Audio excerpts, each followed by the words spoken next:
These my dollars make it hurt.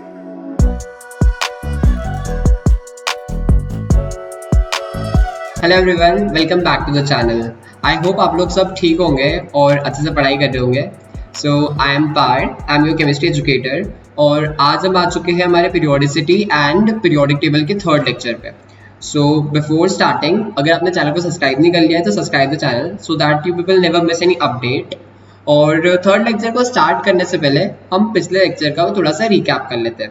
Okay, so हमने पिछले lecture में देखा था कि कोई भी अगर एलिमेंट है जिसका एटॉमिक नंबर 100 से ज़्यादा है तो हम उसको नेम कैसे करने वाला है। ठीक है, वो वाले पार्ट में आपको एक टेबल लर्न करना है तो आप आराम से वाले क्वेश्चन सॉल्व कर लोगे। That will be very scoring part of hours. Okay, second one हमने देखा था कि क्या शील्डिंग इफेक्ट क्या होता है। ओके, सो हमने वो भी देखा था कि शील्डिंग इफेक्ट कैसे वैरी करता है पीरियड में और ग्रुप में। And we studied how to calculate shielding effect, जिसमें हमने देखा था स्लैटर्स रूल। स्लैटर्स रूल में कुछ पर्टिकुलर फॉर्म, कुछ एक सेट ऑफ रूल्स है, उसको फॉलो कर लो और फिर आपका कोई भी एलिमेंट का वो कितना शील्ड कर रहा है that will come out. Okay, उसके बाद में we studied about Z effective. That was the last topic. हमने देखा कि इफेक्टिव न्यूक्लियर चार्ज होता क्या है, how it varies in group, how it varies in period, हमने ये देखा था। ठीक है, सो लास्ट लेक्चर में जो भी ऐसे नेमिंग वाला पार्ट था और स्लैटर्स रूल से शील्डिंग इफेक्ट कैलकुलेट करने वाला पार्ट था, वाला पार्ट थोड़ा फॉर्मूला बेस्ड था। मतलब वहाँ पे आपको सिर्फ फॉर्मूला लर्न करना है और फिर जब उसकी थोड़ी प्रैक्टिस कर लो then you will definitely able to do that in exam. लेकिन जो कंसेप्चुअल पार्ट है वो था शील्डिंग इफेक्ट वाला और जेड इफेक्टिव वाला। तो आज हम पहले वो देख लेते हैं, वाला पार्ट देख लेते हैं जो हमें आज के लेक्चर में जो हम पढ़ने वाले हैं उसमें काम में आने वाला है। ठीक है, सो हमने देखा था कि जैसे जब इफेक्टिव न्यूक्लियर चार्ज हम कैलकुलेट करते हैं so that is Z minus shielding. Here Z is atomic number, I will write the formula once. हमने देखा था कि जो Z इफेक्टिव होता है that is Z minus sigma. Sigma is shielding effect and this Z is atomic number. Okay, so हमने ये भी देखा था कि कैसे जो Z इफेक्टिव है वो ऑर्बिट्स की वजह से भी वैरी करता है। लाइक इट्स बेसिकली जो सिग्मा है हमारा वो ऐसा होता है कि जो S ऑर्बिटल है उसकी शील्डिंग सबसे ज्यादा होती है, then P orbital, then D and then F। मतलब जो हमारे D ऑर्बिटल है और F ऑर्बिटल है उनकी शील्डिंग बहुत कम हो जाती है। लाइक मैं आपको एक एग्जांपल देता हूँ। जैसे हमको पता है जो एटॉमिक नंबर 20 है दैट इज कैल्शियम और जो एटॉमिक नंबर 21 है दैट इज स्कैंडियम। ओके, सो यहाँ पे इलेक्ट्रॉन S ऑर्बिटल में जाता है। ठीक है, लास्ट मतलब यहाँ पे 4s2 तक आता है। उसके बाद में जो इलेक्ट्रॉन है यहाँ पे 3d1 में जाता है। ठीक है, तो इलेक्ट्रॉन 3d1 में जा रहा है लेकिन हमको पता है कि जो D ऑर्बिटल है उसकी शील्डिंग इतनी अच्छी नहीं है। तो ड्यू टू दिस जो सिग्मा की वैल्यू हम एक्सपेक्ट कर रहे थे वो आती नहीं है, तो जो Z इफेक्टिव की वैल्यू है वो थोड़ी सी बढ़ जाती है। मतलब जो हम एक्सपेक्ट करते हैं कि अच्छा स्कैंडियम का ये Z इफेक्टिव आना चाहिए था लेकिन वो होता नहीं है बिकॉज इलेक्ट्रॉन चले जाता है D ऑर्बिटल में। ठीक है, तो D ऑर्बिटल और F orbital the reason also, for example अपन D ऑर्बिटल का देखें तो जो D ऑर्बिटल का है आप एटॉमिक स्ट्रक्चर में पढ़ेंगे कि जो D ऑर्बिटल है उसका शेप रहता है डबल डम्बल। मतलब the shape is like this, double dumbbell shape होता है D ऑर्बिटल का। तो due to this irregular shape उसमें होता क्या है कि जो इलेक्ट्रॉन है वो बाहर वाले इलेक्ट्रॉन को इतने अच्छे से शील्ड कर ही नहीं पाता है। तो जो बाहर वाले इलेक्ट्रॉन है उनके ऊपर जो रिपल्शन फोर्स लगना चाहिए था, जो हम एक्सपेक्ट कर रहे थे, उतना लग पाता नहीं है। तो जो Z इफेक्टिव है मतलब न्यूक्लियस का होल्ड उन पे बढ़ जाता है। ठीक है, सो हमको ये बात ध्यान रखनी है कि due to poor shielding of D and F electrons Z effective increases. ठीक है, दिस वाज वन थिंग। और फिर मैंने सोचा, जैसे मैंने आपको बताया भी था कि chemistry is all about concepts. आप एक बार कॉन्सेप्ट्स देख लो उसके बाद एप्लीकेशन आपके लिए इजीली क्लियर हो जाएगी। तो आपको भी 9-10 पे आपने ये पढ़ा ही होगा कि NaCl जो अपना एलिमेंट है उसमें NaCl कंपाउंड है सोडियम क्लोराइड, इसमें हमारे पास रहता है Na+ और Cl नेगेटिव। तो अब इसको एक्सप्लेन कर अब हम इसको Z इफेक्टिव की वे में कैसे एक्सप्लेन कर सकते हैं, तो हम पहले वो देख लेते हैं। अब फॉर एग्जाम्पल मैं आपको बताता हूँ जो मतलब एक चीज, this is the one thing that you should keep in your mind every time. मतलब ये आपके माइंड में हमेशा होना ही चाहिए। ठीक है, मतलब ऐसा कि कोई नींद में से उठ के पूछ लेना तो भी आपको ये चीज आनी चाहिए जो मैं आपको बताने वाला हूँ। आई थिंक आप में से बहुत से कोई आती भी होगी, बाकी जिनको नहीं आती है अब देख लेना। ठीक है, सो द थिंग इज जो मेटल्स है उनका Z इफेक्टिव नॉन मेटल के कंपैरिजन में कम होता है। ठीक है, I am talking about same period. मतलब जैसे सेम पीरियड में सोडियम है और क्लोरीन है, जैसे सोडियम भी है मैग्नीशियम भी है, फिर इधर सल्फर आ जाता है, क्लोरीन आ जाता है, इसी पीरियड में सल्फर एंड क्लोरीन। ठीक है, तो जो मेटल्स है उनका जो मेटल्स का Z इफेक्टिव है नॉन मेटल के कंपैरिजन में कम होता है, ठीक है। अब जेड इफेक्टिव बेसिकली क्या होता है, अगर एक इलेक्ट्रॉन है आउटर मोस्ट ऑर्बिट में और किसी भी एलिमेंट का अगर जेड इफेक्टिव ज्यादा है तो वो इलेक्ट्रॉन को जाने ही नहीं देगा, ठीक है। और वहीं पे अगर कोई दूसरा एलिमेंट है जिसका जो जेड इफेक्टिव है इसके जो पिछला वाला एलिमेंट है उससे कम है, तो वो इलेक्ट्रॉन को जाने की परमिशन दे देगा, ठीक है। तो क्या होता है, जब हम सोडियम को देखते हैं, sodium has a very less Z effective as compare to chlorine. तो सोडियम इजीली इलेक्ट्रॉन दे देगा, लेकिन क्लोरीन इतने इजीली इलेक्ट्रॉन डोनेट नहीं करेगा, ठीक है। सो क्लोरीन क्या करता है, जो सोडियम इलेक्ट्रॉन डोनेट करता है उसको एक्सेप्ट कर लेता है, दैट इज अनदर पार्ट। बाकी हमने आज क्या देखा कि सोडियम इलेक्ट्रॉन मतलब we can explain in the form of Z effective also, कि अगर सोडियम का जेड इफेक्टिव कम है तभी वो इलेक्ट्रॉन दे पा रहा है, एंड क्लोरीन का जेड इफेक्टिव काफी ज्यादा है, इसके लिए वो इलेक्ट्रॉन डोनेट नहीं एक्सेप्ट करेगा। So one thing that you should keep in your mind is कि metals are always electron donor. यही बात है जो मैं बोल रहा हूँ कि आपको नींद में भी याद होनी चाहिए कि metals are electron donors, metals electrons donate कर देते हैं, and non metals are electron acceptor, non metals accept कर देते हैं।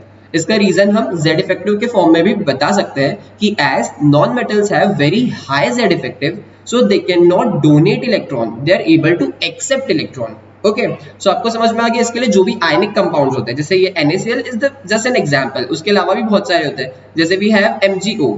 यहाँ पे जो मैग्नीशियम है, magnesium is in +2 state and oxygen is in -2। सो यहाँ पे भी क्या होता है, oxygen has a Z, it is having very high Z effective. इसके लिए ऑक्सीजन इलेक्ट्रॉन डोनेट नहीं करेगा, ऑक्सीजन इलेक्ट्रॉन एक्सेप्ट करेगा। So this was the application of Z effective we studied yesterday. So अभी हमने दो बातें देखी। फर्स्ट थिंग वाज कि जो डी एंड एफ इलेक्ट्रॉन्स है उनकी शील्डिंग बहुत कम है, मतलब उनके इलेक्ट्रॉन जो एटम है उसमें जब डी और एफ इलेक्ट्रॉन की फिलिंग होती है तो उनकी फिलिंग होने के बाद भी शील्डिंग इतनी ज्यादा नहीं बढ़ती है जितनी अगर वो पी और एस में जाते तो बढ़ जाती, ठीक है, फर्स्ट थिंग। सेकेंड थिंग हमने देखी कि due to higher Z effective non metals are able to accept electrons, and due to less Z effectives metals are able to donate electron, ठीक है। So this was two things that we learned today and that will help us in today's lecture. Okay, so now we are coming to the first today's lecture. So today we are going to study two topics, that is atomic size and ionization energy. हम atomic size को पूरा complete कर लेंगे और जो second topic है ionization energy उसके सिर्फ बेसिक्स देखेंगे और उसकी आयनाइजेशन एनर्जी की जो भी ट्रेंड्स है, प्रॉपर्टीज है, that will study in the next class. बाकी एटॉमिक साइज गाइस ये मेरा फेवरेट टॉपिक था ऑफ दिस चैप्टर, क्योंकि इसके क्वेश्चंस आते हैं, एटॉमिक साइज के क्वेश्चंस आते हैं और वो क्वेश्चंस बहुत इजी होते हैं। अगर आप आज का लेक्चर ध्यान से देख लोगे सो आप पक्के से जो भी क्वेश्चंस आने वाले एटॉमिक साइज के आराम से कर लोगे। और गाइस ट्रस्ट मी, इसके जो क्वेश्चंस आते हैं अगर आपको कॉन्सेप्ट आते हैं ना, it will hardly take 15 to 20 seconds, उससे ज्यादा आपको टाइम नहीं लगेगा। आपको अगर कॉन्सेप्ट अच्छे से याद है, आपने इसकी प्रैक्टिस करी हुई है, जो बातें मैं आपको बता रहा हूँ अगर आपको याद रहेगी तो guys definitely you're going to crack this type of question within 15 to 20 seconds. Okay, so now we'll start with atomic size. बिल्कुल बेसिक से स्टार्ट करेंगे, डोंट वरी। मतलब आपको अगर बिल्कुल जीरो कुछ भी नहीं आता होगा ना तो भी मैं आपको बहुत कुछ सिखा दूंगा। Okay, so what is atomic size? So atomic size के लिए हम पहले मतलब बेसिकली एटॉमिक साइज क्या होता है, एक एटम का साइज। तो हम एटम के साइज को एटॉमिक रेडियस के फॉर्म में देखते हैं। मतलब एक एटम का साइज आप कैसे, जैसे अगर मैं कोई बोलूंगा कि एक सर्कल का साइज क्या है तो आप सर्कल का साइज क्या बताओगे, तो बेसिकली आप सर्कल का रेडियस बता दोगे कि अच्छा हाँ ये सर्कल है, इसका रेडियस 2 सेंटीमीटर। तो फिर सामने वाला उससे सर्कमफेरेंस एरिया जो भी कैलकुलेट करना है वो कर लेगा। सो बेसिकली हम एटॉमिक साइज से जब बात करते हैं तो हम एटॉमिक रेडियस की बात करते हैं, ठीक है। So now what is atomic radius? The atomic radius is defined as the distance between atoms nucleus and the outer most shell of atom, ठीक है। मतलब कि I am taking an example, जैसे यहाँ पे हमारा ये एक एटम का आउटर मोस्ट शेल है, ये न्यूक्लियस है, ठीक है। हाँ बीच में और भी शेल्स होंगे, बट हमको एटॉमिक रेडियस जब निकालना है तब हमको न्यूक्लियस के सेंटर और जो आउटर मोस्ट ऑर्बिट है उससे मतलब होता है the distance between nucleus centre of nucleus and the outer most orbit, this is called radius of an atom, ठीक है, जिसको हम एटॉमिक रेडियस बोलते हैं। इसके एक एग्जाम्पल ले लेते हैं। अगर मेरे पास ये एटम है और मेरे को इसका एटॉमिक साइज देखना है, सो इसका एटॉमिक साइज होगा from the centre, from here centre से लेकर जो आउटर मोस्ट ऑर्बिट है उसका जो डिस्टेंस है that will be radius. Okay, एक और एग्जांपल ले लेते हैं। देखो कंसेप्ट हम बिल्कुल आराम आराम से बिल्ड करेंगे ताकि because this topic is really important. It has many questions in JEE Mains even JEE Advance, NEET में भी इसके बहुत क्वेश्चंस आते हैं। सो इसके लिए यहाँ से लेके जो हमारे आउटर मोस्ट ऑर्बिट का डिस्टेंस है that is atomic radius of this atom. ठीक है, सो हमको एटॉमिक रेडियस क्लियर हो गया, कोई भी एटम है उसका एटॉमिक रेडियस कैसे कैलकुलेट करना है ये हमको अच्छे से आ गया। ठीक है, नाउ वन थिंग, केमिस्ट्री में आपने अधिकतर देखा होगा कि अब हम एटम्स से तो डील करते ही नहीं है, हमारे सामने मॉलिक्यूल्स आते हैं। मतलब एटम्स क्या करते हैं, एटम्स को ज्यादा स्टेबिलिटी पाने के लिए वो लोग क्या करते हैं, बॉन्ड बनाते हैं। They make ionic bond, they make covalent bond, they do metallic bonding. तो अब क्या होता है, हम मॉलिक्यूल्स वगैरह जो है इनका भी रेडियस, मतलब इनका अगर हमको कैलकुलेट करना है एटॉमिक साइज, तो हम कैसे करेंगे, will go to that point. ठीक है, तो आपको अभी तक एटॉमिक रेडियस तो क्लियर हो गया होगा। Now we are coming to this point. जैसे जो फर्स्ट वाला है, here we are going to discuss about metallic radius. ठीक है, so in metallic radius क्या होता है, जैसे जो मेटल एटम्स होते हैं, एक मेटल का जो क्रिस्टल होता है ना, जैसे सपोज एक क्रिस्टल में मेटल्स ऐसे अरेंज जुड़ते हैं, मतलब दे टच, ये टच होता है राइट, ये आपको यहाँ पे थोड़ी सी गैप दिख रही होगी बट वो एक्चुअल में से टच होता है। ठीक है, सो जैसे ये दो एटम्स, फॉर एग्जांपल हमने इन दो एटम्स को देखा दिया हियर, तो जब वैसे कांटेक्ट में होते हैं तो हम क्या करते हैं कि जो उनके न्यूक्लियस के बीच का डिस्टेंस है वो कैलकुलेट करते हैं। We calculate the distance from here to here, this distance we calculate and we divided by 2, क्योंकि बेसिकली जो डिस्टेंस है वो 2 टाइम्स रेडियस दे देगा। सो हम इसको 2 से डिवाइड कर लेंगे, so will get radius, metallic radius. Okay, अब जो कोवेलेंट बॉन्ड होता है, कोवेलेंट बॉन्ड में एटम शेयरिंग की वजह से, मतलब जो एटम एटॉमिक ऑर्बिटल्स होती है, जैसे एक ये एटम है अपना, तो दूसरा एटम इसको ओवरलैप कर देता है। ठीक है, तो हम इसमें क्या करते हैं, हम इसमें भी जो ये दो इनके जो न्यूक्लियस है, ठीक है, उनके बीच का डिस्टेंस कैलकुलेट करते हैं और उसको डिवाइड बाय 2 कर लेते हैं। यहाँ पे जैसे यहाँ से लेके अपन यहाँ तक कैलकुलेट कर लेते हैं distance and we divided by 2। ठीक है, हम इसको डिटेल में एक बार मेटेलिक रेडियस और कोवेलेंट रेडियस को अभी नेक्स्ट स्लाइड में एक एग्जांपल लेके भी डिस्कस करेंगे। And the third one is ionic radius. ठीक है, जब भी आयन फॉर्म हो, for example the best example I ever take is NaCl। ठीक है, सो अपन कंसीडर कर लेते हैं कि ये वाला जो एटम है ये सोडियम का एटम है Na+, और ये वाला क्लोरीन माइनस का एटम है। ठीक है, और हाँ ये मेटल्स के साइज जो जैसे जब भी आयन बन जाता है ना मेटल, तो उसका साइज कम हो जाता है। ठीक है, तो ये सोडियम है, सो जो सोडियम का न्यूक्लियस है और जो क्लोरीन का न्यूक्लियस है उनके बीच का डिस्टेंस लेते हैं हम, that is ionic radius. Okay, so एक बार रीड भी कर लेते हैं, the covalent radius of a non metal is half of the experimentally determined distance between nuclei of the nearest neighbour in solid. ठीक है, ionic radius of an element is related to the distance between nuclei of the neighboring cation and anion, जो भी मतलब इन दोनों के बीच का distance है that is the ionic radius.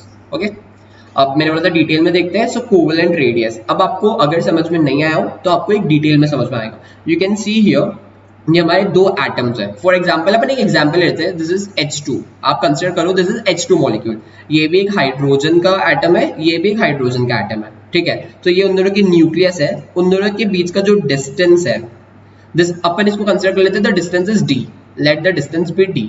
जो भी डिस्टेंस आएगा you will divide it by 2 and you will get what is covalent radius. ठीक है, ये चीज समझ में आ गई। Now will come to next one, metallic radius. So metallic radius बहुत सिंपल है। मेटेलिक रेडियस मतलब बेसिकली होता है कैसे, एक और बार मैं आपको बताता हूँ। जो ये सपोज एक मेटल है, मेटेलिक क्रिस्टल्स होता है, उसके अंदर जो एटम्स होते हैं वो बहुत क्लोजली पैक्ड होते हैं ऐसे, मतलब वो टच करते हैं एक दूसरे की बाउंड्री को, दे टच ईच अदर ऐसे। सो ये हम मतलब अगर आप इसको मैग्नीफाइन करें और ऐसे देखें, सो ये मेटल है। फॉर एग्जाम्पल अपन मानते हैं ये आयरन क्रिस्टल है, तो ये आयरन है, यहाँ पे आयरन है। तो ये जो एटम्स है इन दोनों के न्यूक्लियस का बीच का डिस्टेंस, जो दोनों न्यूक्लियस है उन दोनों के बीच का डिस्टेंस निकाल लो। यहाँ पे अपन मान लेते हो डिस्टेंस को, ये डिस्टेंस जो है इसको कंसिडर कर लेते हैं x। Okay, so metallic radius is x/2।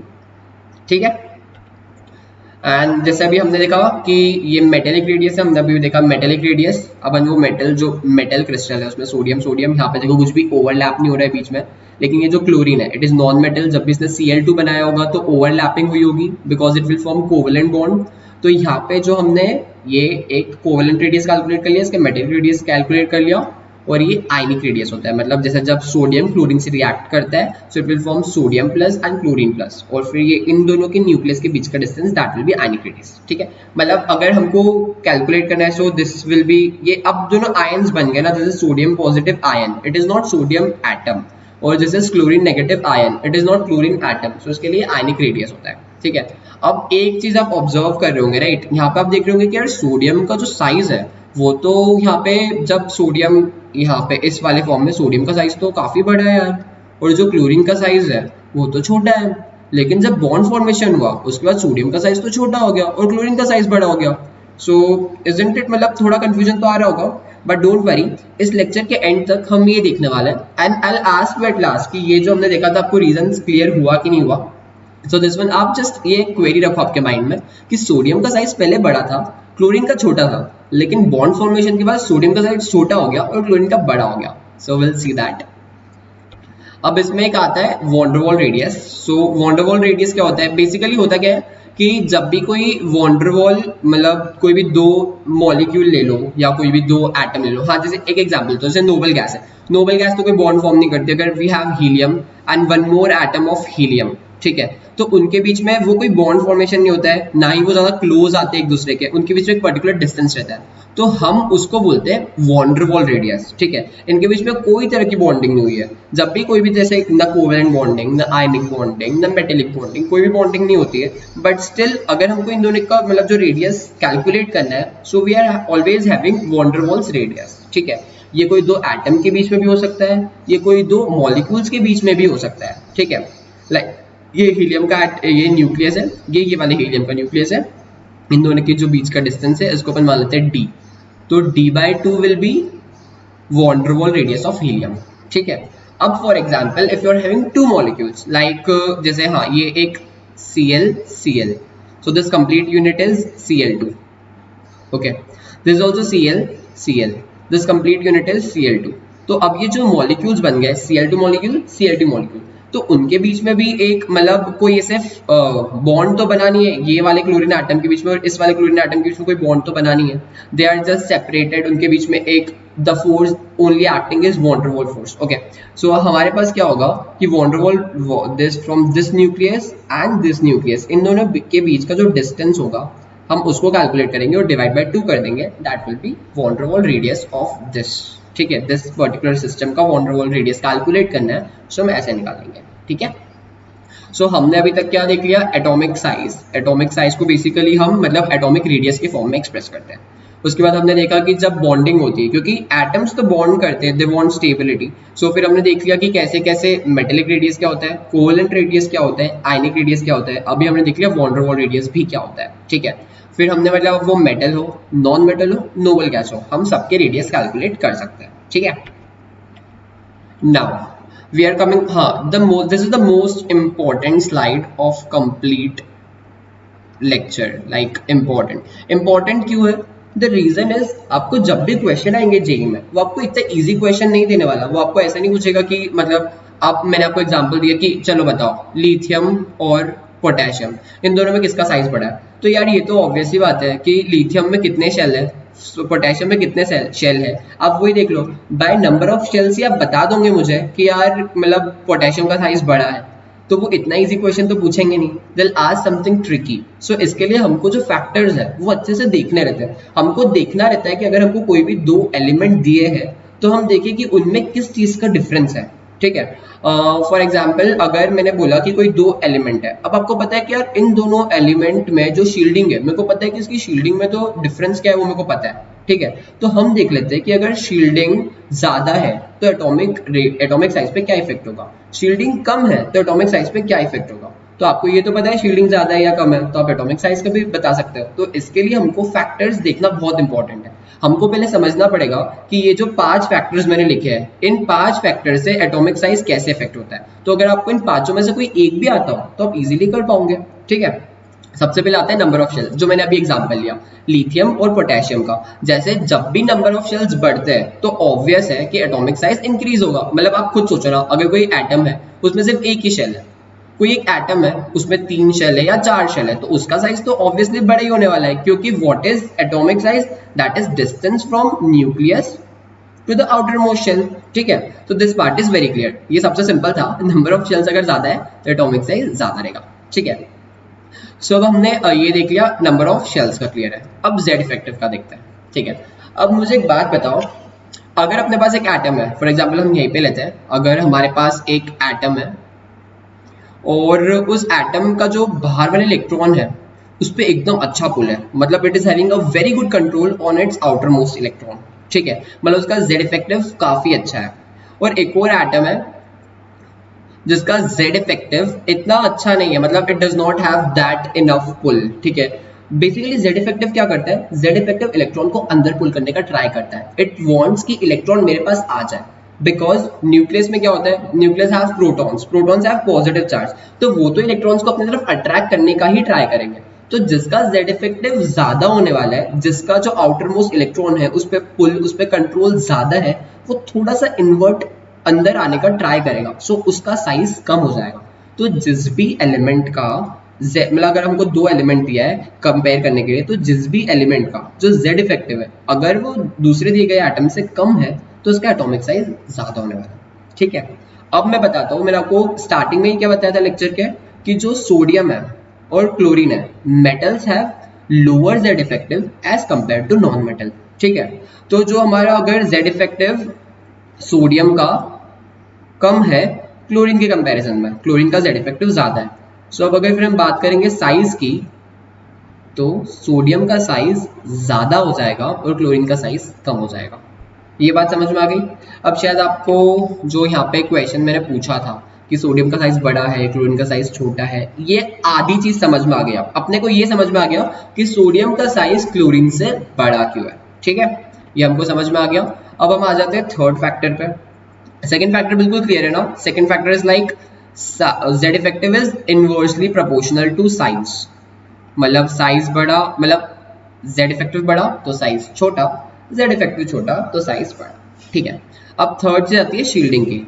देखो हम शील्डिंग वाले फैक्टर को तब ऐसे तो हम जेड इफेक्टिव से ही काम चला लेते हैं, क्योंकि Z effective is like shielding का जो रिजल्ट है वही जेड इफेक्टिव है। तो अगर आप जेड इफेक्टिव से कंपेयर करें so you need not to see any shielding. ठीक है, सो अब हमने शील्डिंग के बारे में क्या देखा कि जैसे मैंने बताया था ना आपको कि जो इनर ऑर्बिटल के इलेक्ट्रॉन्स हैं वो आउटर मोस्ट इलेक्ट्रॉन को बाहर पुल करेंगे ड्यू टू रिपल्शन, वो नहीं चाहते वो अंदर आए, they want it should go out. ठीक है, तो वो बेसिकली क्या कर रहे हैं कि जो आउटर मोस्ट ऑर्बिट है उसको और एक्सपांड करने का ट्राई कर रहे हैं। So shielding is increasing the atomic size.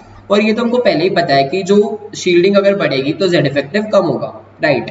तो इट्स लाइक कि जेड इफेक्टिव साइज के इनवर्सली प्रोपोर्शनल है, तो शील्डिंग साइज के डायरेक्टली प्रोपोर्शनल होने वाली है। ठीक है, when you are going to talk about shielding, मतलब अगर हम बात करें, अगर z कांस्टेंट है, like z is atomic number, अगर मेरे को बात करनी है सोडियम और मेरे को सोडियम प्लस, ठीक है, यहाँ पे इन दोनों का z11 है। तो अगर हमको कंपेयर करना है, तो अगर हम देखें कि शील्डिंग किसकी ज्यादा है, तो हम उससे देख सकते हैं कि एटॉमिक साइज भी किसका ज्यादा होगा। अब मैं आपको बताता हूँ, लाइक जो हमारा सोडियम है, just sodium atom, it has 11 protons and 11 electrons. जो हमारा सोडियम प्लस है इसमें हमारे पास है 11 प्रोटॉन्स, लेकिन अब हमारे पास सिर्फ 10 इलेक्ट्रॉन्स बचे हुए हैं।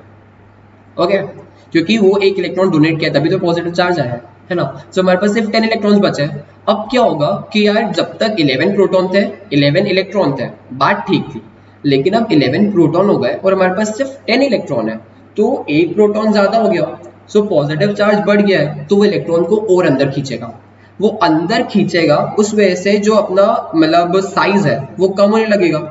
सो हमने क्या देखा कि जब ये बढ़ चुका है, मतलब we can say sodium plus का जो जेड इफेक्टिव है वो सोडियम से ज्यादा ही है, क्योंकि न्यूक्लियस जो अट्रैक्टिव फोर्स है वो 11 प्रोटॉन और सिर्फ 10 इलेक्ट्रॉन है ना, तो अट्रैक्टिव फोर्स तो बढ़ गया, मतलब इसका जेड इफेक्टिव बढ़ रहा है। और हमने ये भी देखा कि इसकी शील्डिंग कम हो रही है, क्योंकि बेसिकली एक इलेक्ट्रॉन कम हो गया, राइट। एक इलेक्ट्रॉन कम होने की वजह से इसकी शील्डिंग कम हो गई। You are getting my point, shielding कम हो गई तो एटॉमिक साइज भी कम हो गया, मतलब shielding is directly proportional to size.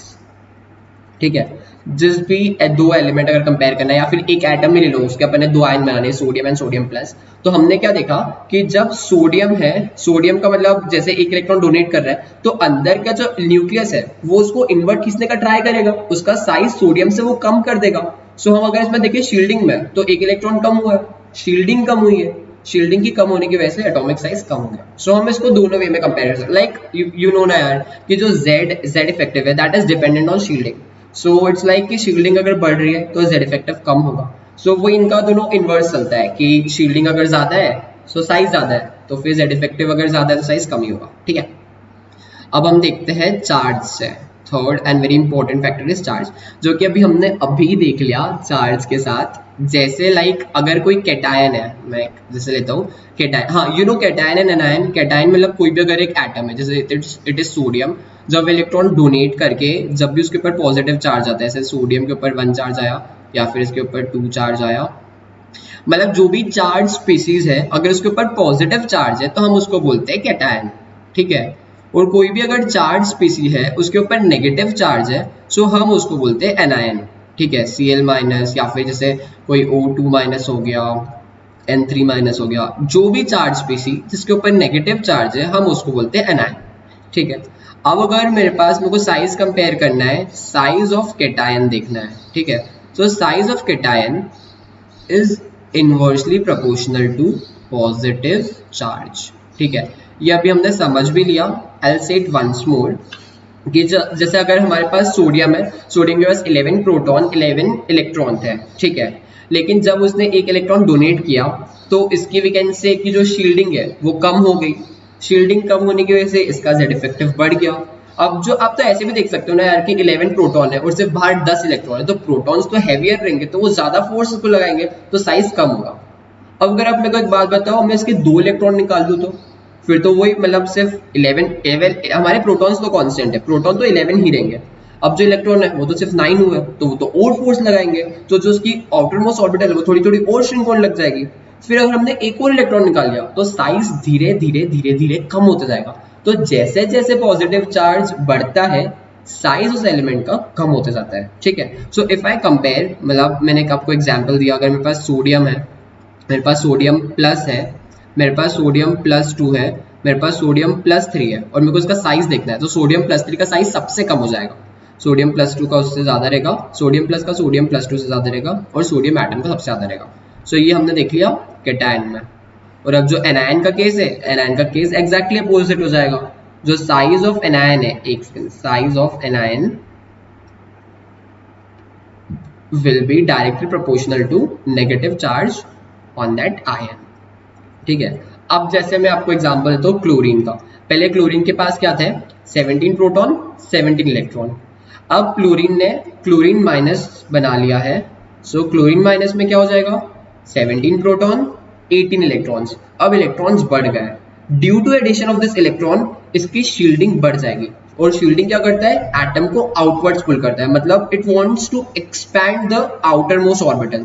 तो यहाँ पे क्या होगा कि due to increase in shielding जो एटॉमिक साइज है वो बढ़ जाएगा, ठीक है। यहाँ पे से हमको अब Cl और Cl माइनस में कंपेयर करना है, तो हमने शील्डिंग इफेक्ट को कंसिडर किया। हमने क्या किया कि यार Cl माइनस की शील्डिंग ज्यादा है क्योंकि नंबर ऑफ इलेक्ट्रॉन बढ़ चुके हैं, तो अगर शील्डिंग ज्यादा है तो एटॉमिक साइज भी ज्यादा रहेगा। इज इट क्लियर, ठीक है।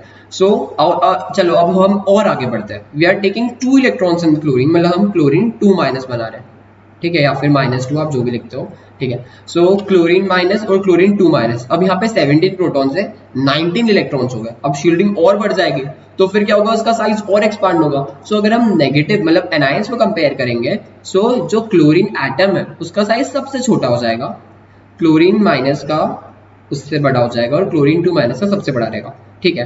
अब अगर मैं बोलूँ इन केस, जैसे आपने कभी क्लोरीन पॉजिटिव देखा नहीं होगा, वो बनता भी नहीं है, बाकी इन केस जस्ट अपन एक ऐसे ही अज्यूम कर रहे हैं कि अगर क्लोरीन पॉजिटिव होता तो वो कहाँ पे प्लेस होता, वो यहाँ पे प्लेस होता, क्लोरीन पॉजिटिव यहाँ पे प्लेस होता, ठीक है। सो ये अच्छे से समझ में आ गया। अब हम वापस आते हैं अपने फैक्टर्स पर।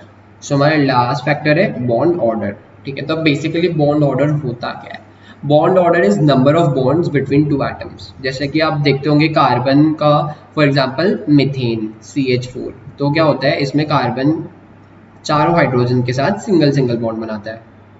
सो यहाँ पे बॉन्ड ऑर्डर हो जाता है, कार्बन और हाइड्रोजन के बीच का बॉन्ड ऑर्डर 1 है, मतलब नंबर ऑफ बॉन्ड्स 1 है।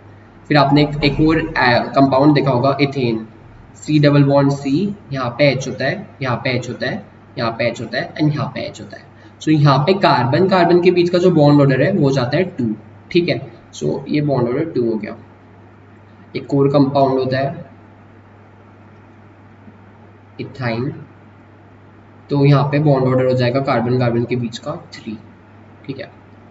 अब बेसिकली हमको पता है कि ये तीनों कोवेलेंट बॉन्ड्स हैं। कोवेलेंट बॉन्ड बनता कैसे, शेयरिंग ऑफ इलेक्ट्रॉन, मतलब यहाँ पे क्या हुआ होगा कि यहाँ पे हाइड्रोजन ने बोला होगा कि मैं अपना एक इलेक्ट्रॉन शेयर कर रहा हूँ कार्बन ने बोला होगा मैं अपना एक इलेक्ट्रॉन शेयर कर रहा हूँ, तो वो लोग बॉन्ड बना लेते हैं। ठीक है, अब मुझे एक बात बताओ, जब भी शेयरिंग ऑफ इलेक्ट्रॉन हो रही है, मतलब फॉर एग्जाम्पल यहाँ पे हमारे पास क्या है, ये एक एटम है, ये दूसरा एटम है, इन लोगों ने क्या किया है, अपने ना एक एक इलेक्ट्रॉन शेयर करें, मतलब यहाँ कॉमन में 2 इलेक्ट्रॉन्स रखे हुए हैं। ठीक है, उसके बाद ये एक और एटम है, यहाँ पे दूसरा एटम है। अब इन्होंने क्या किया है, अपने 2-2 इलेक्ट्रॉन शेयरिंग पे लगाया है, मतलब यहाँ शेयरिंग में 4 इलेक्ट्रॉन्स हो गए। अब हम तीसरा केस लेते हैं, यहाँ पे एक एटम है और ये जो दूसरा एटम है, इन लोगों ने अपने 3-3 इलेक्ट्रॉन शेयरिंग पे लगाया, मतलब 3 इधर से 3 इधर से, तो टोटल 6 हो जाएंगे। सो जितनी जितनी शेयरिंग बढ़ेगी, एटम्स को और क्लोज आना पड़ेगा, एटम्स और कॉम्पैक्ट होने लगेंगे, तो एटॉमिक साइज कम हो जाएगा। तो जितना ज्यादा बॉन्ड, मतलब उतने ही ज्यादा bond order, because bond order is basically number of bond between 2 atoms. ठीक है, तो फिर जो बॉन्ड नंबर ऑफ बॉन्ड्स अगर ज्यादा है तो बॉन्ड ऑर्डर ज्यादा रहेगा, और अगर बॉन्ड ऑर्डर ज्यादा है तो एटॉमिक साइज कम हो जाएगा। ठीक है, सो दिस वर फैक्टर्स, बहुत इंपॉर्टेंट है। एक बार वापस बताया, तो नंबर ऑफ शेयर्स अगर इंक्रीज हो रहे हैं तो डेफिनेटली साइज इंक्रीज होगा, जेड इफेक्टिव अगर इंक्रीज हो रहा है तो साइज कम हो जाएगा, शील्डिंग इंक्रीज हो रही है तो साइज इंक्रीज हो जाएगा। But listen very carefully, shielding हम तभी देखते हैं, शील्डिंग को तब हम तभी कंसिडरेशन में लेते हैं जब z कांस्टेंट हो, मतलब आयंस वगैरह में कंपेयर करना है, so you go for shielding, otherwise आप z इफेक्टिव से ही कंपेयर करो। उसके बाद चार्ज का मैंने बता दिया कि जो कैटायंस है उससे इनवर्सली प्रोपोर्शनल है पॉजिटिव चार्ज, मतलब size of cation is inversely proportional to positive charge, और साइज ऑफ एनायन से directly proportional of its negative charge. और बॉन्ड ऑर्डर का भी हमने देख लिया कि अगर बॉन्ड ऑर्डर ज्यादा है तो साइज कम होगा, इनवर्स रिलेशन है। ठीक है, अब हम थोड़ा एग्जाम्पल, अब मेन तो हमको ट्रेंड्स ही देखने होते हैं पीरियोडिक टेबल में, तो हम वो देख लेते हैं। जैसे जो हमारा सेकेंड वाला पीरियड है उसमें साइज, हाँ अब ये देखो, हमने ये तो देख ही लिया था लास्ट लेक्चर में कि जो z इफेक्टिव है, अगर हम पीरियोडिक टेबल में from metals to non metals जाए, मतलब फ्रॉम लेफ्ट टू राइट जाए, z इफेक्टिव इंक्रीज होता है। तो अगर z इफेक्टिव इंक्रीज हो रहा है तो साइज डिक्रीज होगा। सो लिथियम का साइज हो जाएगा मैक्सिमम, फिर बेरिलियम का, फिर boron, carbon, nitrogen, oxygen, fluorine. अब for fluorine and neon, neon का साइज यहाँ पे बड़ा होता है। ठीक है, यहाँ पे जो मैंने इमेज ली है, यहाँ पे उन्होंने ये बेसिकली कोवेलेंट रेडियस लिखा है, लेकिन जो ये नोबल गैसेस है वो कोवेलेंट बॉन्ड कोई बनाते ही नहीं है। तो हम जब भी नोबल गैसेस के बारे में बात करते हैं, we always consider their van der Waals radius. ठीक है, जैसे मैंने आपको हीलियम का एग्जांपल दिया था, तो हम इसका वॉन डेर वाल रेडियस देखते हैं। So van der Waals radius is definitely greater than covalent radius. ठीक है, हम अगर एक कंपैरिजन देखें, अगर हम खुद से ही देखें, तो जो मेटेलिक बॉन्ड है, मेटेलिक बॉन्ड में एकदम compact, they touch each other. Covalent bond में तो वो ओवरलैप ही कर लेता है, और वॉन डेर वाल बॉन्ड में दो एटम्स के बीच में काफी डिस्टेंस होता है। तो जो वॉन डेर वाल रेडियस आने वाला है, दैट विल बी हाईएस्ट, मतलब ये फर्स्ट, ये second, and it will be covalent radius will be least. ठीक है, तो यहाँ पे जो नियॉन है, it is a noble gas, तो हम हमेशा इसका van der Waals radius consider करेंगे। सो यहाँ पे ट्रेंड ऐसा फॉलो होता है, lithium, beryllium, boron, carbon, nitrogen, oxygen, और जो नियॉन है उसका साइज फ्लोरीन से बड़ा है। ठीक है, same goes in third period. Third period में भी जो सोडियम का साइज है, इट इज मैक्सिमम, फिर magnesium, aluminium, silicon, phosphorus, sulphur, chlorine, लेकिन हम अर्गॉन, it's again a non metal, हम उसका ये जो 98 लिखा है, this is the covalent radius, लेकिन हमको कोवेलेंट रेडियस नहीं, हम हमेशा इसका वॉन डेर वाल रेडियस ही कंसीडर करेंगे, क्योंकि नोबल गैस कभी कोवेलेंट बॉन्ड बनाते ही नहीं है। सो जो अर्गॉन है, van der Waals radius definitely उसका बड़ा ही होने वाला है। ठीक है, so it will be greater than chlorine. ठीक है, ये पीरियड में ट्रेंड हो गया। इसके बाद का जो है हम अभी इसको कंसिडर नहीं करेंगे, तो क्योंकि यहाँ पे बीच में डी ब्लॉक भी आता है, यहाँ पे डी ब्लॉक इन्होंने दिया नहीं है, तो डी ब्लॉक भी आता है। सो हमको बस यही दो वाले सेकंड और थर्ड पीरियड में देखना था, दैट वी डिड।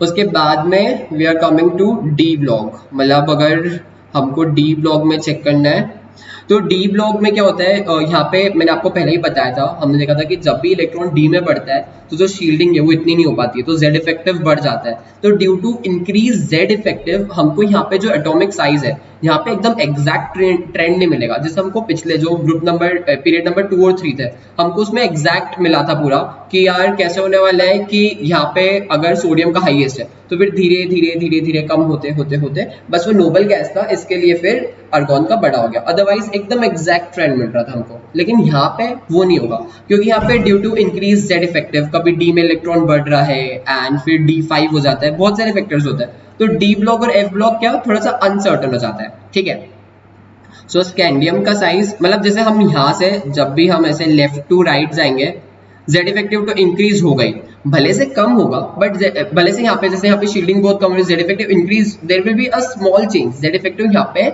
इंक्रीज होने वाला है, सो साइज जो है वो डेफिनेटली कम होगा। So scandium will have highest size, titanium, vanadium, chromium and manganese. उसके बाद में जो आयरन है it has nearly equal to cobalt, फिर कोबाल्ट का जो साइज है that is nearly equal to nickel, ठीक है। फिर निकल के साइज से कॉपर का साइज बड़ा हो जाता है और फिर जिंक का साइज उससे ही बड़ा हो जाता है, ठीक है। सो दिस इज लाइक कि अब बेसिकली बोलूँ ना तो याद ही करना है, इसको याद कर लो, there is no explanation for this, ठीक है। उसके बाद में हम अगर यहाँ पे देखें ये वाले 4D सीरीज में, तो इसमें भी ऐसे ही जब अपन यहाँ से यहाँ जाएंगे तो जेड इफेक्टिव इंक्रीज हो रहा है तो साइज डिक्रीज होने वाला है।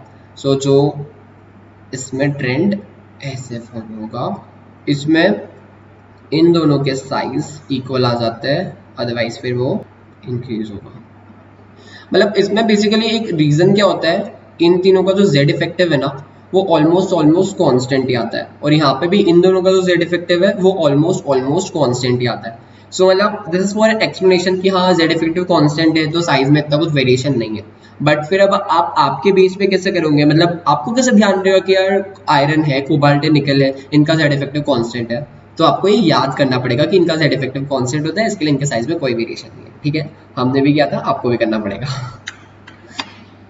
बाकी एक चीज है, one important thing to note here is कि अगर हम जो फर्स्ट ये 3D सीरीज है, मतलब बेसिकली अगर आपको सच बताऊं ना तो दोनों मतलब फॉर इनऑर्गेनिक केमिस्ट्री आपको जो 4D सीरीज है 5D सीरीज है उनमें इतना डेप्थ में नहीं जाना होता है, मतलब 3D सीरीज इंपॉर्टेंट होती है। तो मैं आपको यही बोलूंगा कि आप जो 3D सीरीज है वो पूरी याद कर लो, मतलब scandium, titanium, vanadium, chromium, manganese, iron, cobalt, निकल, कॉपर, जिंक, आपको ये याद होना चाहिए, मतलब इनके इलेक्ट्रॉनिक कॉन्फ़िगरेशन भी याद होना चाहिए, इनके एटॉमिक नंबर भी याद होने चाहिए, ठीक है। इससे क्योंकि 3D सीरीज से क्वेश्चंस बनते हैं।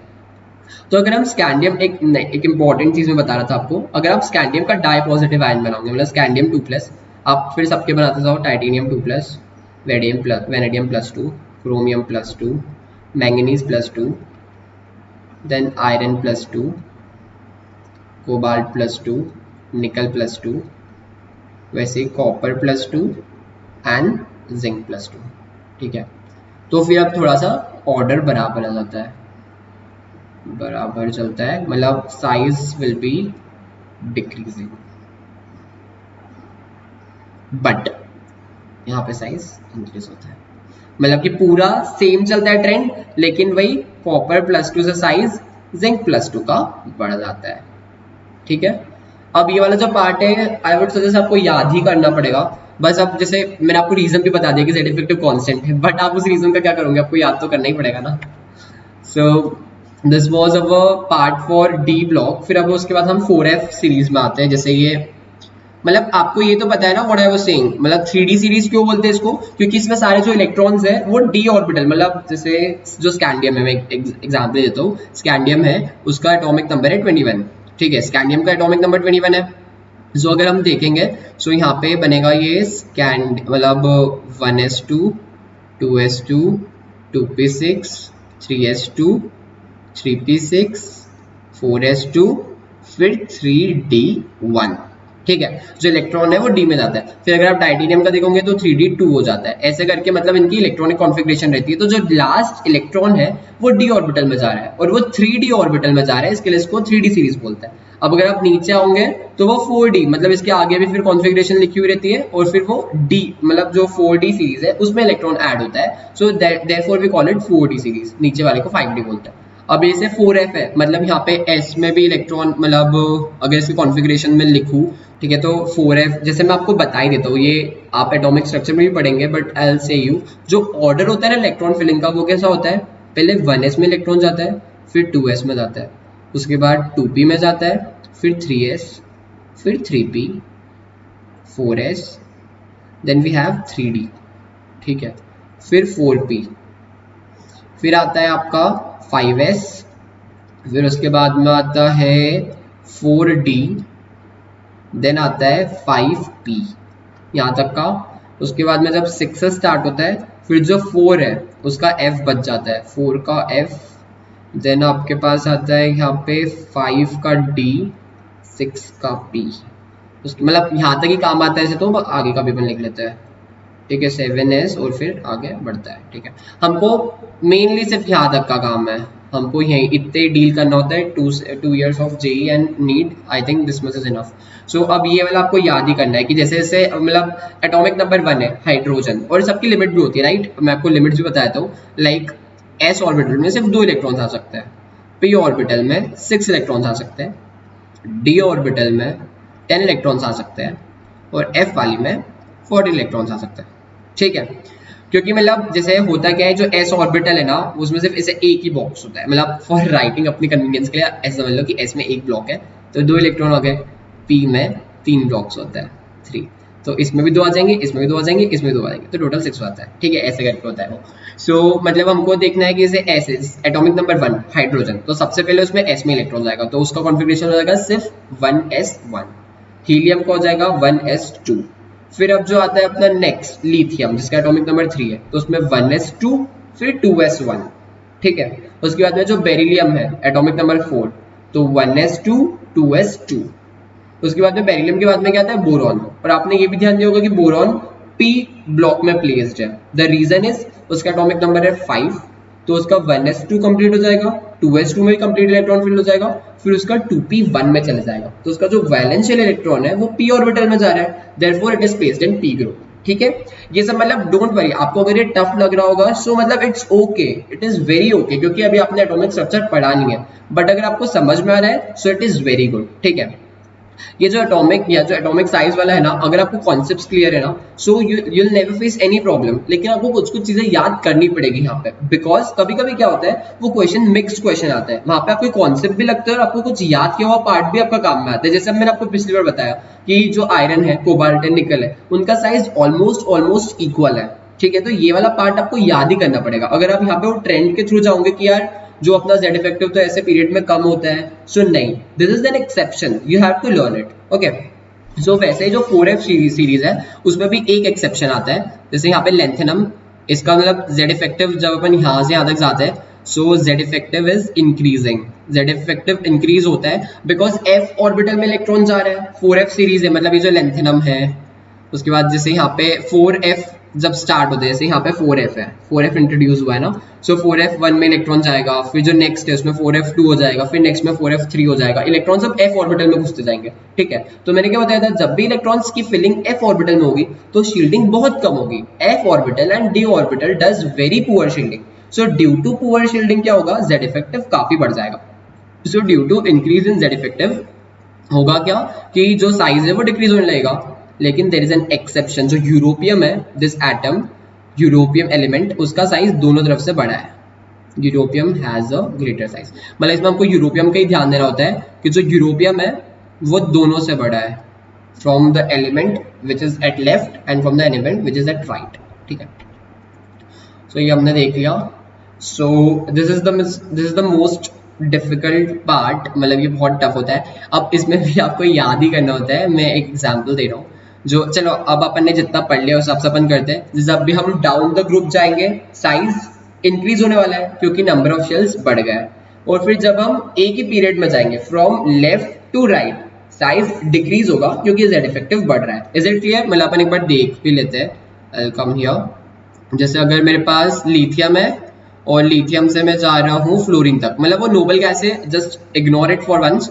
यहाँ पे और यहाँ पे मैं नीचे आ रहा हूँ डाउन द पीरियड, मतलब सोडियम पोटेशियम, तो यहाँ पे साइज इंक्रीज हो रहा है, size increases down the group, size increases, and when we are going from left to right in a period size will decrease because z effective increases. ठीक है, तो अब यहाँ पे तो एकदम क्लियर है आपके लिए, सोडियम का साइज लिथियम से बड़ा होगा, फिर पोटेशियम का साइज सोडियम से बड़ा होगा, रुबिडियम का साइज इससे बड़ा होगा, सीजियम का साइज इससे बड़ा होगा। ठीक है, एंड यहाँ पे फिर क्या होगा, जो बेरिलियम है इसका साइज छोटा होने वाला है, राइट। जो मैग्नीशियम है उसका साइज भी सोडियम से छोटा होने वाला है, ये तो ऑब्वियस है। लेकिन मैंने यहाँ पे इसलिए लिखा है because it has very important relation. Like अगर यहाँ पे जितने भी एलिमेंट्स प्लेस किए गए, मैं इसमें से पूछ सबसे स्मॉलेस्ट कौन सा है, सो आप इजीली बता दोगे कि इसमें सबसे स्मॉलेस्ट तो हमारा बेरिलियम है, क्योंकि वो उसके पीरियड में भी छोटा है, मतलब वो लिथियम से भी छोटा है और वो मैग्नीशियम भी छोटा है, तो इट इज स्मॉलेस्ट। और अगर हम देखें सीजियम का, सो सीजियम इज लार्जेस्ट, क्योंकि वो उसके पीरियड में भी बड़ा है, उसके ग्रुप में भी बड़ा है। अब हमको देखना है कि जो विद इन वाले एलिमेंट्स है, मतलब रिमेनिंग एलिमेंट्स जो है, उनके बीच में क्या रिलेशन है। सो लाइक अगर मैं बोलूँ कि बेरिलियम इज द स्मॉलेस्ट, उससे बड़ा लिथियम है, फिर लिथियम से बड़ा मैग्नीशियम है, मैग्नीशियम से बड़ा सोडियम है, फिर सोडियम से बड़ा कैल्शियम है। अब आप बोलोगे कि कैल्शियम से बड़ा पोटेशियम है, so no, it is wrong. Calcium से बड़ा स्कैंडियम है, बेरियम है, फिर इट कम्स पोटेशियम। मतलब कि जो बेरियम है उसका साइज भी पोटेशियम से छोटा होता है, ठीक है। मतलब जो ट्रेंड है विद इन द ग्रुप, अगर आप देखोगे तो लिथियम के साइज से सोडियम का साइज बड़ा है, सोडियम के साइज से पोटेशियम का साइज बड़ा है। वही यहाँ पे फॉलो होता है, बेरिलियम का साइज, देन इट्स मैग्नीशियम का साइज, फिर कैल्शियम का साइज। लेकिन अगर मैंने पूछ लिया कि पोटेशियम और बेरियम को कंपेयर करो, तो ये आपको याद ही करना पड़ेगा कि जो बेरियम का साइज है वो पोटेशियम के साइज से बड़ा छोटा होता है। Barium is smaller than potassium. So here you have to learn कि बेरियम है, then potassium, then rubidium and then caesium, ठीक है। So this is very important. मतलब ऐसे वो पता है क्या होता है, जे में क्वेश्चंस कैसे आते हैं कि अगर आपको मतलब दे दिया 10 एलिमेंट आपके सामने लिखे हुए हैं एंड दे विल से कि you have to, it is an integer type question, और यहाँ पे आपको बताना है number of elements which have size greater than strontium, ठीक है। तो आप क्या सोचोगे कि स्ट्रोंशियम तो यार पोटेशियम के नीचे वाले पीरियड में, तो उसका तो बड़ा ही होता होगा साइज, तो ये गलत है। Strontium has a smaller size than potassium. So यहाँ पे ये जेई जस्ट ट्रिक्स कि हाँ आपको, it checks your deeper knowledge. अगर आपको अच्छे से नॉलेज है, if you know up to the depth, then you are able to do this, ठीक है। तो ये रहता है एटॉमिक साइज का। सो आई गेस आज टाइम इतना ही परमिट कर रहा है। So ionization energy will start from the next class, ठीक है। So for today this was done, but एक लास्ट और एक बहुत इंपॉर्टेंट चीज that I will share with you. जैसे कि हमने ये तो पहले ही देख लिया कि अगर मैंने हाइड्रोजन लिया, hydrogen plus, hydrogen and hydrogen minus, so hydrogen minus का साइज बड़ा रहेगा, हाइड्रोजन देन हाइड्रोजन प्लस, ठीक है। अगर सपोज मैंने आयोडीन लिया, iodine plus, iodine, iodine minus, so ये रहेगा। ये तो हमने आज ट्रेंड्स के थ्रू सीख लिया अपन। ये चीज बहुत इंपॉर्टेंट है, ये आपको अच्छे से आना ही चाहिए, ठीक है। ये हमने देख लिया। अब एक लास्ट टर्म मैं बता रहा हूँ आपको, what is iso electronic species. Iso electronic species वो होती है the species which have equal number of electrons, ठीक है। अब ऐसे अगर आप पीरियोडिक टेबल में देखोगे ना, तो कोई भी आइसो इलेक्ट्रॉनिक स्पीसीज नहीं है, क्योंकि सबके ही नंबर ऑफ इलेक्ट्रॉन्स वेरी करते हैं। तो हमको आइसो इलेक्ट्रॉनिक स्पीसीज बनानी होती है, जैसे कि फ्लोरीन है, हाँ जैसे ऑक्सीजन ले लो, या नाइट्रोजन से start, nitrogen, oxygen, fluorine, neon, sodium and magnesium.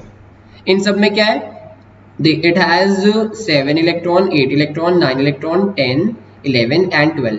हम क्या कर रहे हैं, सोडियम का सोडियम पॉजिटिव बना रहे हैं, तो मतलब हमने इसमें से एक इलेक्ट्रॉन उड़ा दिया। हम मैग्नीशियम का मैग्नीशियम 2 पॉजिटिव बना रहे हैं, मतलब मैग्नीशियम से भी हमने 2 इलेक्ट्रॉन उड़ा दिया। नियॉन तो नोबल गैस है भाई, अपन उसको कुछ कर सकते नहीं है। तो फ्लोरीन लेते हैं, फ्लोरीन में हमने एक इलेक्ट्रॉन ऐड कर दिया, मतलब फ्लोरीन माइनस बना दिया। हमने ऑक्सीजन में 2 इलेक्ट्रॉन्स ऐड कर दिए, मतलब हमने ऑक्सीजन को 2 इलेक्ट्रॉन्स दे दिए, हमने ऑक्सीजन को ऑक्सीजन -2 बना दिया, नाइट्रोजन को -3 बना दिया, और हमने नाइट्रोजन को 3 इलेक्ट्रॉन्स दे दिए। अब अगर आप देखोगे तो यहाँ पे सबके इलेक्ट्रॉन्स हमने 10 10 10 10 10 10 कर दी। सो नाउ दिस ऑल, मतलब nitrogen 3 minus, oxygen 2 minus, fluorine minus, neon, sodium plus and Mg2 plus, this all are isoelectronic species. So अगर क्वेश्चन आता है, ये बहुत आता है ना, आइसोइलेक्ट्रॉनिक स्पीसीज में साइज कंपेयर करना बहुत बहुत ज्यादा पूछा जाता है, and it is very easy, ठीक है। आइसोइलेक्ट्रॉनिक स्पीसीज में अगर साइज कंपेयर करना है, so there is only one formula and one relation. Isoelectronic में जितना नेगेटिव चार्ज उतना ज्यादा साइज, जितना ज्यादा पॉजिटिव चार्ज उतना कम साइज, ठीक है। तो यहाँ पे सबसे ज्यादा नेगेटिव चार्ज है हमारे नाइट्रोजन के पास, तो नाइट्रोजन का साइज रहेगा मैक्सिमम, फिर ऑक्सीजन 2 माइनस, फिर फ्लोरीन, नियॉन, सोडियम और मैग्नीशियम +2 का साइज हो जाएगा मिनिमम, ठीक है। This thing you have to learn, मतलब जो आपको देखना है आइसो इलेक्ट्रॉनिक स्पीसीज में। लेकिन अगर हम अब चाहें ना, तो हम इसको प्रैक्टिकली भी देख सकते हैं, like practically if we see, so practically we can go like here, just wait। Practically हम देख सकते हैं कि अगर मेरे पास एक एटम है, उसमें पहले वही मैग्नीशियम की बात करें, मैग्नीशियम में 12 प्रोटॉन्स है और बाहर 12 इलेक्ट्रॉन्स थे। जब इसके 2 इलेक्ट्रॉन चले गए तो प्रोटॉन्स ऑब्वियसली ज्यादा है, 12 प्रोटॉन्स है, 10 इलेक्ट्रॉन्स है, तो वो उसको श्रिंक करने का ट्राई करेंगे तो उसका साइज कम हो जाएगा, ठीक है। लेकिन अगर मैं इलेक्ट्रॉन ऐड कर रहा हूँ, if I am adding electron, तो शील्डिंग इंक्रीज हो रही है, so due to increase in shielding वो इलेक्ट्रॉन की ऑर्बिटल को एक्सपांड करने का ट्राई करेंगे, ठीक है। तो जो नाइट्रोजन था, नाइट्रोजन उसके साइज से काफी बढ़ गया है ना, और जो मैग्नीशियम था वो उसके साइज से काफी कम हो गया है, ठीक है। तो इसके लिए I don't think you have to learn anything. मतलब अगर नाइट्रोजन है, वो नाइट्रोजन 3 माइनस बढ़ा रहा है तो उसका साइज काफी बढ़ चुका है, मतलब it has gone from nitrogen, nitrogen minus, nitrogen 2 minus two nitrogen 3 minus, मतलब उसके पास 3 इलेक्ट्रॉन्स एक्स्ट्रा है, ठीक है। और वहीं अगर हम मैग्नीशियम की कंडीशन देखें तो मैग्नीशियम ने उसके 2 इलेक्ट्रॉन्स लॉस कर दिया, ठीक है। So this was one thing. So I guess atomic size हमने कंप्लीट कर लिया है, हमने इसके वेरिएशन जो ट्रेंड्स वगैरह है वो सब भी देख लिया है। आपको कॉन्सेप्ट समझ में आ गया होगा, लेकिन बहुत सारी ऐसी भी चीजें हैं जो आपको याद करनी पड़ेगी, सो डू लर्न देम। और जो भी आप प्रैक्टिस करते रहो, keep on practicing. Atomic size is one of the most important topic, इसके क्वेश्चंस बनते हैं, अगर पीरियोडिसिटी से क्वेश्चन आने के चांसेस है तो इससे ही आएगा। सो लर्न दिस केयरफुली और do give this video thumbs up, और आपको वीडियो जैसा भी लगा do comment, okay. Thank you and take care of yourself.